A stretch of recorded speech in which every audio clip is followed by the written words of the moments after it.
Oke, kita ketemu lagi dalam teori perdagangan internasional, khususnya materi perdagangan internasional.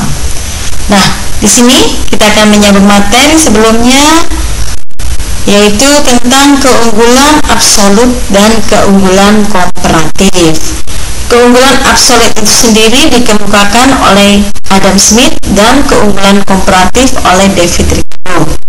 Yuk, bagaimana kita memahami tentang keunggulan absolut yang dikemukakan oleh Adam Smith? Oke, langsung kita cari contohnya untuk memahami teori tersebut.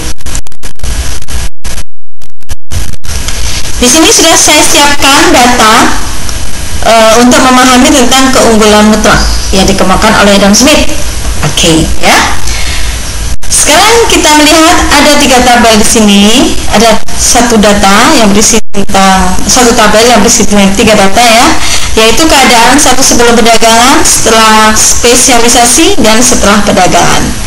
Kita asumsikan untuk mempelajari ini hanya ada 2 negara yang melakukan kegiatan transaksi perdagangan, dan setiap negara hanya memproduksi 2 unit produk, dan setiap satu negara hanya mempunyai 2 faktor produksi. Kita lihat sekarang, Jepang hanya memproduksi beras dan radio. Indonesia juga beras dan radio, dan mereka hanya mempunyai 2 unit produksi, di mana satu faktor produksi digunakan untuk produksi beras dan satu faktor produksi digunakan untuk memproduksi radio. Sebelum perdagangan, Jepang mampu memproduksi beras sebesar 3.000 kg dan radio 50 unit, Indonesia 5.000 kg beras dan 25 unit. Oke, sekarang kita lihat dari data tersebut, Indonesia unggul di produksi beras sebesar 5.000 dan Jepang unggul di produksi radio sebesar 50. Berarti setiap negara ini mempunyai keunggulan mutlak. Nah, menurut Adam Smith, bahwa yang bisa melakukan kegiatan perdagangan internasional adalah negara yang mempunyai keunggulan mutlak. Jepang bisa melakukan transaksi perdagangan, Indonesia juga bisa melakukan transaksi perdagangan karena dua-duanya mempunyai keunggulan. Beras dan Jepang produksi radio. Kita lihat sekarang perbandingannya. Di Jepang, satu radio sama dengan 60 kg beras. Sini ya. Satu radio sama dengan 100 kg beras. Berarti harga Jepang radio lebih murah, sementara Indonesia beras lebih murah. Oleh karena itu, Jepang harus spesialisasi produksi radio dan Indonesia harus menspesialisasi produksi beras. Karena spesialisasi dan mereka hanya mempunyai 2 unit faktor produksi, maka dua-duanya digunakan untuk memproduksi barang yang spesialisasi tersebut. Jepang mempunyai 2 faktor produksi yang digunakan untuk memproduksi radio. Kalau satu faktor produksi aja dia mampu memproduksi 50 unit, berarti untuk 2 faktor produksi dia akan mampu memproduksi sebesar 100 unit. Begitu juga Indonesia, 1 unit produksi 5.000, berarti 2 faktor produksi 10.000 kg. Setelah pelajari spesialisasi, kita lihat perbedaannya. Setelah perdagangan sebelum spesialisasi, Jepang Indonesia total hanya memproduksi 8.000 beras. Tapi setelah spesialisasi, Indonesia hanya satu negara yang produksi, ternyata mampu memproduksi 10. Begitu juga Jepang. Sebelum spesialisasi, total Jepang dan Indonesia hanya 75 unit, tapi setelah spesialisasi 100 unit. Maka ini membuktikan bahwa setelah terjadinya spesialisasi, barang yang diproduksi sebelum transaksi atau spesialisasi. Nah, setelah terjadi spesialisasi, maka akan dilanjutkan dengan perdagangan. Nah, karena Indonesia memproduksi 10.000 kg, berarti Indonesia harus mengekspor dengan Jepang dengan kurs pertukaran yang telah disepakati oleh Indonesia. Misalkan sekarang Jepang menentukan kurs pertukarannya 1 unit radio sama dengan 100 kg beras.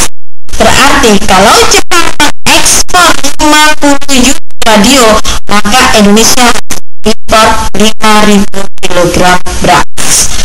Oke ya, inilah yang dimaksud dengan keunggulan mutlak atau absolut. Sekarang kita masuk ke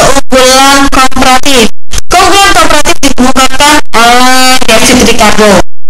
Ini muncul karena dari teorinya Adam Smith bahwa tidak hanya negara yang punya keunggulan mutlak yang bisa melakukan perdagangan, tapi negara yang mempunyai keunggulan kooperatif pun bisa melakukan perdagangan internasional.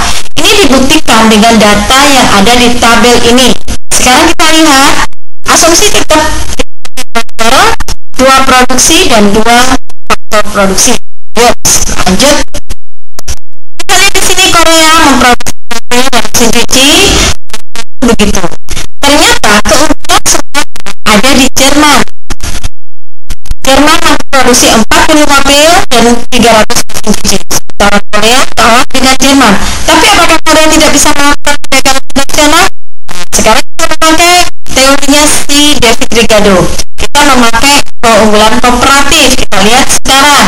Ternyata di Korea satu mobil sama dengan 12 kali mesin cuci. Sementara di Jerman satu mobil sama dengan 7 mesin cuci. Berarti Jerman unggul di mobil dan Korea unggul di mesin cuci. Kita lihat di sini. Nah, sehingga mereka bisa melakukan spesialisasi. Jerman akhirnya spesialisasi dengan menggunakan dua faktor produksi yang dimilikinya, maka Jerman mampu memproduksi 80 mobil dan Korea mampu memproduksi 500 mobil. Oke ya, di sini sudah pemahamannya mungkin tidak beda jauh dengan keunggulan mutlak. Nah, sekarang kita lihat di sini setelah perdagangan pertukarannya adalah kurs yang disepakati oleh negara Korea dan Jepang. Jika satu mobil sama dengan 10 mesin cuci. Jadi, tadi kan Jerman produksi 80. Dia bisa mengimpor ke Korea dengan acuan satu mobil sama. Kalau Jerman mengimpor mesin cuci sebesar 300 unit, maka Jerman harus mengekspor ke Korea sebanyak 30 mobil karena harga acuannya satu mobil sama dengan 10 mesin cuci. Apa yang diperoleh oleh Jerman sama Korea? Nah, sekarang kita lihat untuk keunggulan kooperatif ini akan terjadi keunggulan atau keuntungan yang diperoleh dua negara. Korea sekarang ternyata bisa mengkonsumsi lebih banyak mobil. Sebelum adanya perdagangan kita lihat yang produksi 20, ternyata setelah perdagangan dan spesialisasi dia memperoleh 30, padahal dia tidak memproduksi, dia hanya bisa membeli. Tapi dia bisa banyak dari sebelum perdagangan. Begitu juga Jerman, kita lihat sekarang konsumsi mesin cuci di sini 200, Jerman 300, ya kan sama. Tapi dia ternyata menikmati mobil yang lebih banyak. Kita lihat di sini dari sebelum perdagangan 40 dan Jerman 50. Setelah perdagangan 50. Oke ya, sekarang kita paham tentang keunggulan dan keunggulan kooperatif. Kita lanjut pada materi berikutnya. Makasih.